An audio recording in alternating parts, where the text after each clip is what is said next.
मित्रांनो, आज आपण शिकणार आहोत present perfect continuous tense. Present perfect continuous tense म्हणजे ऍक्च्युअली पूर्ण अपूर्ण वर्तमान काळ. प्रेझेंट परफेक्ट कंटिन्युअस टेन्स म्हणजे कोणता काळ? पूर्ण अपूर्ण वर्तमान काळ. या प्रेझेंट परफेक्ट कंटिन्युअस टेन्स मध्ये ऍक्शन कशी ऍक्च्युअली कुठली ऍक्शन मांडल्या जाते ते आपण आता बघणार आहोत. जी ऍक्शन भूतकाळापासून चालू झाली आहे आणि प्रेझेंट मध्ये ती चालू आहे, पण तिचा एंड आपल्याला अजूनही माहित नाही, अशी ऍक्शन आपल्याला या प्रेझेंट परफेक्ट कंटिन्युअस टेन्स मध्ये मांडता येते. तर ऍक्च्युअली असल्या प्रकारचे ऍक्शन तुम्हाला मांडण्यासाठी कुठलं स्ट्रक्चर वापरायचं, कसं वापरायचं ते मी सुद्धा या ठिकाणी दिलेलं आहे.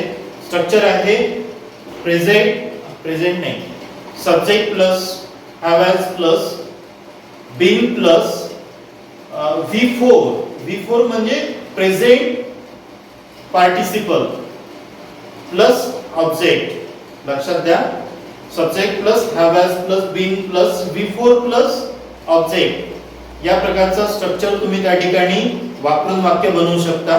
मराठीत पण सुद्धा सांगतो. करता, त्याच्यानंतर प्लस हॅव हॅज, त्याच्यानंतर प्लस बीन नंतर क्रियापदाचं चौथं रूप, त्यानंतर कर्म. ठीक आहे, हे नक्की नोट करून घ्या आणि लक्षात पण ठेवा.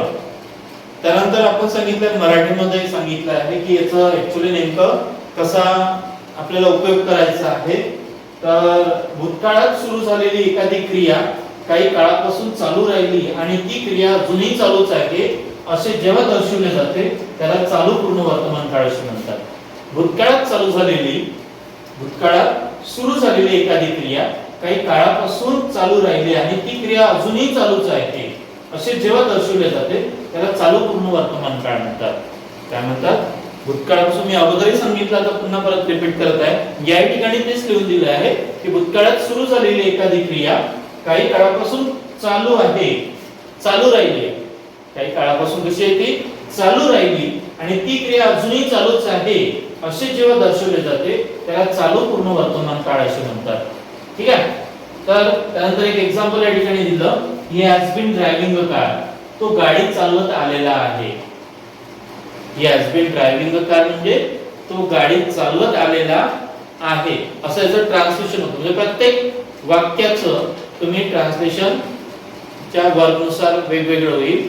तसं ही हॅज रिटन पोयम, तो कविता लिहत आलेला आहे. काय केलंय त्यांनी? कविता. म्हणजे अगोदरपासून त्याची सवय आहे, भूतकाळात पण होती आणि आता अजूनही कशी आहे ती चालू आहे. आणि ऍक्च्युअली समोर केव्हा त्याचं एंड होईल ते आपल्याला सांगता येत नाही. असल्या प्रकारचे ऍक्शन तुम्हाला या ठिकाणी मांडता येतं.